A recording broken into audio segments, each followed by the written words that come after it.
Everyone, आज हम 2024 में आई हुई दो पत्ती मूवी की कहानी देखेंगे जो क्राइम, मिस्ट्री और ड्रामा से भरी है। मूवी के स्टार्ट में हमें कपल को पैराग्लाइडिंग करते हुए देखते हैं। यहाँ उनका बैलेंस बिगड़ने लगता है और वो लोग नीचे गिरने लग जाते हैं। ये बात पुलिस और मीडिया को भी पता चलती है तो वहाँ सब लोग आ जाते हैं। वो लोग उन्हें बचाने की कोशिश करने लगते हैं और उन्हें बचा भी लेते हैं। ये कपल शादीशुदा कपल है और लड़की का नाम सौम्या और लड़के का नाम ध्रुव है। वहाँ इंस्पेक्टर विद्या आती है और पूछने लग जाती है कि आखिर ये हुआ कैसे। सौम्या डरते हुए कहती है कि मुझे मेरा पति ध्रुव ऊपर से गिराने वाला था। ये सुनकर विद्या तुरंत ही ध्रुव को अरेस्ट करके अपने साथ ले जाती है। थाने में आकर सौम्या बताती है कि मेरे पति ने मुझे जान से मारने की कोशिश की है और ध्रुव चिल्लाता रह जाता है कि ये झूठ बोल रही है। इसके बाद कहानी फ्लैशबैक में जाती है और हमें 3 महीने पहले का सीन दिखाया जाता है जहां विद्या का ट्रांसफर देवीपुर में हुआ है और विद्या को कानून के दायरे में रहकर ही सारी चीजें करना पसंद है, इसलिए उसका ट्रांसफर होता ही रहता है। विद्या के सर उसे यहाँ ठीक से काम करने पर भाषण देते हैं और जब वो बाहर निकलती है तो कांस्टेबल बताता है कि मैम किसी का अर्जेंट कॉल आया था।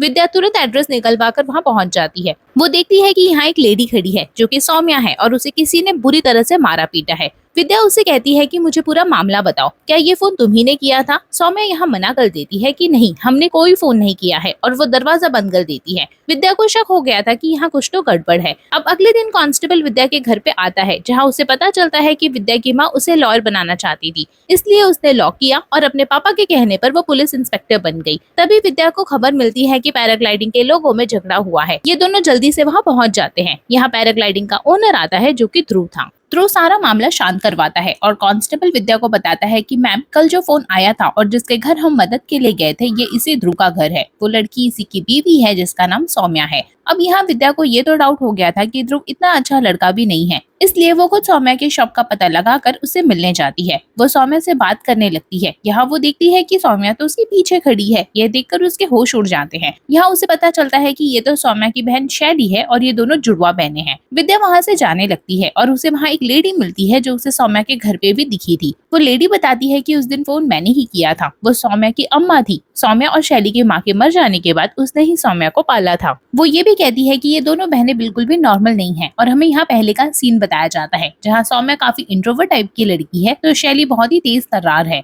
इसलिए उसके घर वाले ज्यादातर सौम्या पे ध्यान देते हैं ताकि उसकी हेल्प हो सके। ये बात शैली को बिल्कुल भी अच्छी नहीं लगती थी। अम्मा इनका ख्याल रखने आई थी और उनके आने के 1-2 साल बाद ही इनकी माँ की मृत्यु हो गई थी। ये दोनों बहनें साथ में नहीं आई थी, यहाँ तक कि अपनी माँ की चीजों को लेकर ये दोनों लड़ने लगती थी। और एक दिन तो शैली को इतना गुस्सा आया कि उसने सौम्या की चोटी ही काट दी। उसकी इस हरकत के बाद उसके पापा ने गुस्से में आकर उसे हॉस्टल भेज दिया। यहाँ शैली के मन में सौम्या के खिलाफ नफरत और भी ज्यादा बढ़ गई थी। फिर जब सौम्या के पापा चल बसे तो सौम्या और भी ज्यादा शांत रहने लगी और शैली ने तो घर पे आना ही बंद कर दिया था। आगे अम्मा बताती है कि 1 साल पहले की ही बात है जब सौम्या पैराग्लाइडिंग स्पॉट पर घूमने गई थी तो उसे ध्रुव टकराया था। ध्रुव यहाँ सौम्या से बहुत अच्छे से बात करता है और उसे अपने साथ पैराग्लाइडिंग पे चलने के लिए मना लेता है। पहले तो सौम्या को बहुत डर लगता है लेकिन ऊंचाई पर आने के बाद उसे मजा आने लगता है। नीचे आते ही सौम्या ध्रुव के गले लग जाती है और उसे थैंक यू बोलती है। अब यहाँ से दोनों का रिलेशन शुरू हो जाता है और सब कुछ काफी अच्छा चल रहा था। एक दिन सौम्या ध्रुव को अपने चाचा और अम्मा से मिलाने के लिए दुकान पर लाती है, लेकिन वहीं शैली हॉस्टल से लौट आती है और आते ही कहती है कि अब से मैं यहीं रहूंगी। ये बात सौम्या को अच्छी नहीं लगती।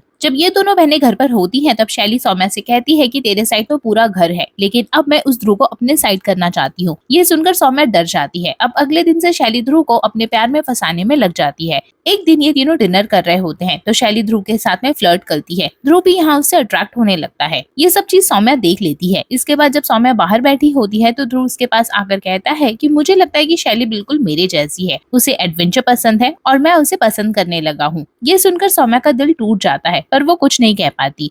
हालांकि अगले ही दिन से इनका अफेयर शुरू हो जाता है और जब भी ये लोग बाहर जाते थे तो ध्रुव और शैली आपस में ही लगे रहते थे। ये सब देखकर सौम्या बहुत जलती है और शैली भी ये सब कुछ उसे जलाने के लिए ही तो कर रही थी। अब एक दिन हम देखते हैं कि ध्रुव के घर पे टूरिस्ट मिनिस्टर आने वाले थे और उसे 500 करोड़ की डील देने वाले थे। उसी समय अंदर पार्टी चल रही होती है और शैली शराब पीकर डांस करती है और वो नशे में ध्रुव को भी ले जाने आती है। ये बात मिनिस्टर को अजीब लगती है और वो ध्रुव से कहते हैं कि चलो अब मैं सब कुछ तय करके बताऊंगा। रात में जब ध्रुव नहा रहा होता है तो उसे उसके पापा का फोन आता है। वो कहते हैं कि तेरे कारण 500 करोड़ की डील मिनिस्टर ने कैंसिल कर दी है। किसने कहा था तुझे वहाँ पार्टी करने के लिए? ये सुनकर ध्रुव का दिमाग खराब हो जाता है और वो सोच लेता है कि अब शैली से दूरी बनानी पड़ेगी।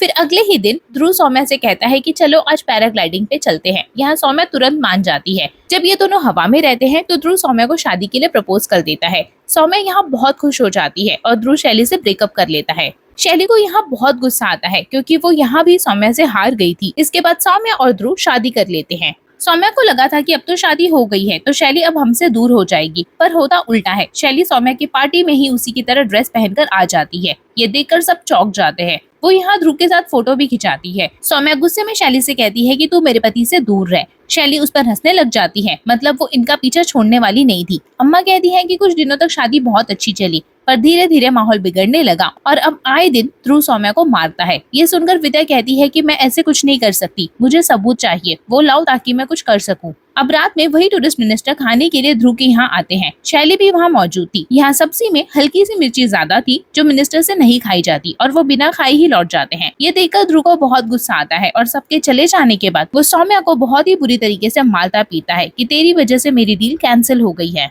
सौम्या यहाँ कुछ नहीं कर पाती। फिर अगले दिन जब ये दोनों डॉक्टर के पास से लौट रहे होते हैं तो वहाँ विद्या आती है। वो सौम्या से कहती है कि तुम इतना टॉर्चर क्यों सह रही हो, बस एक बार कंप्लेन कर दो, बाकी का मैं देख लूंगी। अब अगले दिन जैसे ही ये बात ध्रुव को पता चलती है कि विद्या सौम्या से मिली थी तो वो सीधा थाने में आकर विद्या पर भड़कने लगता है कि मेरी बीवी को भड़काओ मत वरना अच्छा नहीं होगा। साथ ही वो बताता है कि मेरे पापा सारे मिनिस्टर्स को जानते हैं और इससे आपको ही दिक्कत होगी। ये कहकर वो वहाँ से चला जाता है। अब रात में ध्रुव सौम्या के पास आकर रोमांस करने लगता है, जिस पर सौम्या कहती है कि मुझे बेबी चाहिए, लेकिन ध्रुव को इस बात पर भी गुस्सा आ जाता है और वो कहता है कि मैं इसके लिए तैयार नहीं हूँ। अगले दिन अम्मा शैली को बताती है कि ध्रुव गुस्से में पूरा हैवान बन जाता है। वो सौम्या को मारता पीटता है, लेकिन शैली देखती है कि ध्रुव तो सौम्या के साथ काफी खुश है। ये सब देखकर वो समझ ही नहीं पाती कि उसकी बहन सच में प्रॉब्लम में है या नहीं। इसके बाद जब ध्रुव सौम्या को क्लब में लाता है तो वहाँ शैली भी होती है और ड्रिंक के बाद शैली और ध्रुव फिर से क्लोज आने लगते हैं। अगले दिन जब ध्रुव घर पर होता है तो सौम्या उससे फिर से कहती है कि मुझे बेबी चाहिए। इस पर ध्रुव फिर से गुस्सा हो जाता है कि जब एक बार मना कर दिया है तो पीछे क्यों पड़ी हो। इसी बात पे इनकी फिर से लड़ाई शुरू हो जाती है। गुस्से में ध्रुव फिर से सौम्या को बुरी तरह से पीटता है,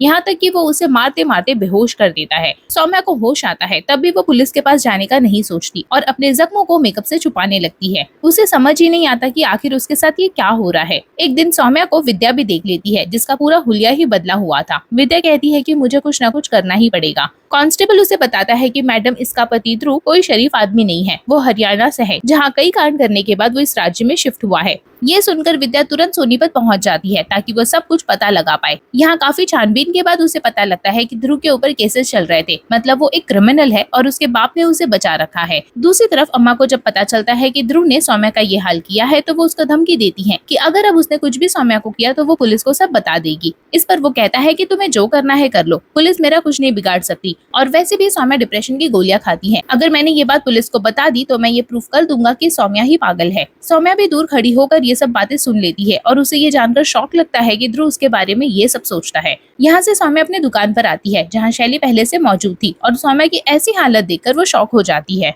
अब हम देखते हैं कि ध्रुव को पता चल गया है कि विद्या उसके बारे में इन्वेस्टिगेशन कर रही है, इसलिए वो सीधा विद्या के घर आकर धमकाता है कि मेरे पीछे ना पड़ो वरना बुरा हाल हो जाएगा। साथ ही इनके बीच थोड़ी बहुत झड़प हो जाती है, जिसके बाद विद्या ने डिसाइड कर लिया था कि मैं इसे सबक सिखा के रहूंगी। ध्रुव जब विद्या के घर से बाहर आता है तो हम देखते हैं कि उसकी कार में शैली भी है, जो अब ध्रुव से क्लोज आ गई थी। शैली यहाँ उससे पूछती है कि पक्का तुमने मेरी बहन को मारा नहीं है ना, जिस पर वो कहता है कि नहीं, मैं तो उसे हाथ भी नहीं लगा सकता, वो बस सीढ़ियों से नीचे गिर गई थी और उसे चोट लग गई। अब अगले दिन विद्या ध्रुव और सौम्या को सीधा थाने बुला लेती है और वहाँ ध्रुव ने अपने वकील को भी साथ में लाया था। यहाँ विद्या पूछती है कि तुम्हारा पति तुम्हें मारता है या नहीं, जिस पर सौम्या मना कर देती है और वो कहती है कि अब तो हम बेबी भी प्लान कर रहे हैं। अब घर पहुंचने के बाद सौम्या कहती है कि अब तो हम पहले की तरह रह सकते हैं ना, जैसे हम शादी से पहले पैराग्लाइडिंग पे गए थे वैसे ही एक बार और ट्राई करते हैं और अपनी जिंदगी की शुरुआत फिर से करते हैं। इसके लिए ध्रुव मान जाता है और कहता है कि होली सेलिब्रेशन के बाद हम चलते हैं। अगले दिन होली सेलिब्रेशन होता है और ध्रुव और शैली काफी इंजॉय करते हैं और सौम्या उन्हें देखते रह जाती है। फिर सौम्या यहाँ मौका मिलते ही ध्रुव के पास आती है और कहती है कि चलो अब हम पैराग्लाइडिंग पे चलते हैं। ध्रुव उसके साथ चल देता है। वहीं हम विद्या और अम्मा को देखते हैं जो कहते हैं कि सौम्या कभी भी ध्रुव के चंगुल से बच नहीं पाएगी। थोड़ी देर बाद विद्या को कॉल आता है कि 2 लोग पैराग्लाइडिंग से नीचे गिरने वाले हैं और वो फौरन उस लोकेशन पर पहुंच जाती है। वहाँ शैली भी आ गई थी और ये वही सीन था जो हमने मूवी के स्टार्ट में देखा था। यहाँ ऐसा लग रहा था जैसे ध्रुव सौम्या को नीचे की ओर ढकेल रहा है, पर जैसे तैसे करके दोनों को बचा लिया जाता है। इनकी वीडियो भी लोगों ने बना ली थी। सौम्या को इतना डरा हुआ देखकर विद्या ध्रुव को चाटा मारती है और फिर उसे थाने ले आती है। यहाँ सौम्या यही कहती है है कि ध्रुव मुझे मारना चाहता है। ध्रुव भी चिल्लाता रह जाता है कि मैंने कुछ भी नहीं किया। ध्रुव ये भी कहता है कि चाहे जो कर लो, मेरा कोई कुछ नहीं बिगाड़ पाएगा। विद्या को उसके सर बुलाते हैं और पूछते हैं कि ये केस आखिर किसे दिया जाए, जिस पर विद्या कहती है कि सर मैं भी एक वकील हूँ, तो ये केस मैं ही लड़ूंगी और सौम्या को जिताऊंगी। अब विद्या सारे सबूत इकट्ठा करती है और अब हम कोर्ट का सीन देखते हैं। यहाँ विद्या बताती है कि ध्रुव काफी टाइम से सौम्या को मारता आ रहा है और ध्रुव का अपने गुस्से पर जरा भी कंट्रोल नहीं है। वो सौम्या को जान से मारना चाहता था और ये मामला अटेम्प्ट टू मर्डर का है। यहाँ तक कि विद्या ध्रुव के पुराने केसेस के बारे में जजेस को बताती है कि कैसे गुस्से में वो लोगों को पीट चुका है। ध्रुव अपने आप को बचाने के लिए कहता है कि सौम्या तो पागल है, वो डिप्रेशन की दवाइयां खाती है, और ये बात उसे शादी के बाद पता चली। यहाँ तक कि सौम्या को कोई भी चोट लगती है तो उसे ऐसा ही लगता है कि मैंने उसे मारा है, ये सब बस उसका वहम है। इसके बाद ध्रुव का वकील जज को सौम्या की मेडिसिन दिखाता है। वो कहता है कि ये सारी दवाइयां खाकर ही सौम्या थोड़ा ठीक रहती है, वरना उसके दिमागी हालत काफी खराब है। अब शैली को कटघरे में बुलाया जाता है और वो पूछते हैं कि क्या ध्रुव सौम्या को मारता था। इस पर शैली कहती है कि मुझे इसके बारे में कुछ भी नहीं पता। फिर एक और विटनेस को बुलाया जाता है जिसने सौम्या और ध्रुव की वीडियो बनाई थी जब वो पैराग्लाइडिंग से गिरने वाले थे। वीडियो में साफ दिख रहा था कि ध्रुव सौम्या को धक्का दे रहा है। यहाँ विद्या कहती है कि ये केस साफ है, ध्रुव सौम्या से बोर हो गया था और वो उसे बात बात पर मारता था। फिर उसने उसे पैराग्लाइडिंग के जरिए मारने की कोशिश की।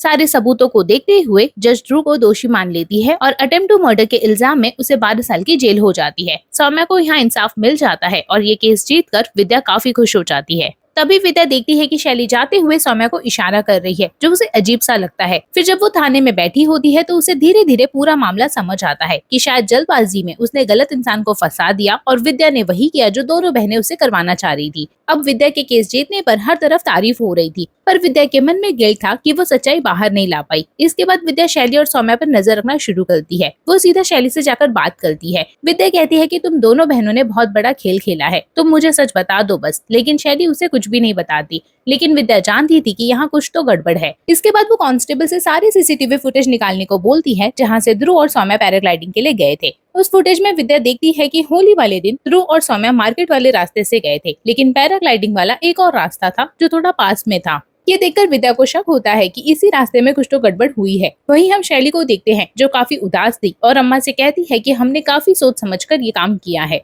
तब सीन फ्लैशबैक में जाता है जहां हमें दिखाया जाता है कि सौम्या जब अपनी शॉप पर आई थी तो वो शैली को सब कुछ बता देती है कि ध्रुव ने उसे कैसे कैसे मारा है। ये बात शैली को बर्दाश्त नहीं होती। सौम्या डर के मारे उससे कहती है कि जैसे हमारे पिता ने माँ को मार डाला वैसे ही ध्रुव भी एक दिन मुझे मार डालेगा और किसी को भी पता नहीं चलेगा।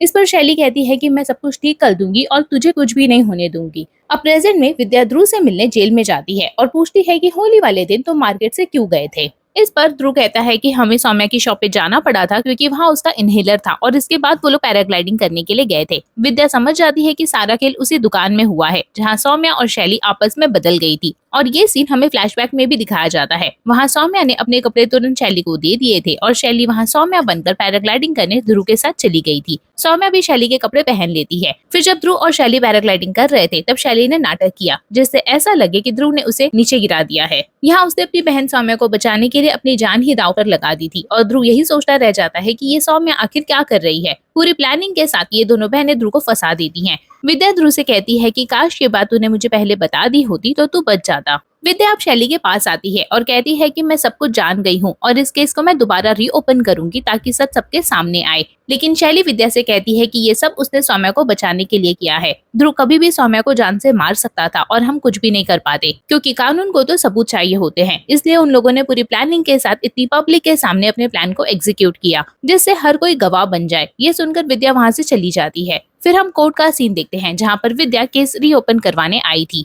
तभी शैली कटघरे में आकर कहती है कि सर मैं गिल्टी हूँ क्योंकि मैंने अपनी माँ को मारा है। यह सुनकर सभी लोग चौंक जाते हैं। वो बताती है कि मेरे जैसे कई लोग गिल्टी हैं जिनके सामने डोमेस्टिक वायलेंस होता है, पर हम सब उसे चुपचाप देखते हैं और कुछ भी एक्शन नहीं लेते। शैली अपनी माँ के बारे में बताती है कि मेरी माँ मेरे पापा के साथ में बहुत खुश रहती थी, ऐसा हमें लगता था, लेकिन हमारे पापा का टॉर्चर हमने कभी देखा ही नहीं जो हमारी माँ सहती गई। कभी पापा उन्हें प्रेस से जला देते थे तो कभी बेल्ट से मारते थे। माँ ये सब कुछ सहती रही। फिर एक दिन पापा ने माँ को मार डाला और हम कुछ भी नहीं कर पाए। पापा ने सबका मुंह भी बंद करवा दिया और सब डर के मारे चुप हो गए थे। आगे शैली कहती है कि ऐसे लड़ने में बहुत हिम्मत लगती है जो हर किसी के पास नहीं होती, और देखा जाए तो सौम्या और मैं हम दोनों ही गिल्टी हैं जो हम अपनी माँ को नहीं बचा पाए। सौम्या में अब थोड़ी हिम्मत आई है तो प्लीज उसे टूटने मत देना। इतना कहकर वो बैठ जाती है। विद्या यहाँ सच्चाई जानकर सहम जाती है और वो यहाँ केस को रीओपन करने से मना कर देती है। यानी कि ध्रुव को 12 साल की कैद पक्की थी क्योंकि उसने सौम्या को मारने की कोशिश की थी और सबके सामने इसका प्रूफ था। और सौम्या की जीत के साथ ये मूवी यहीं पर एंड हो जाती है।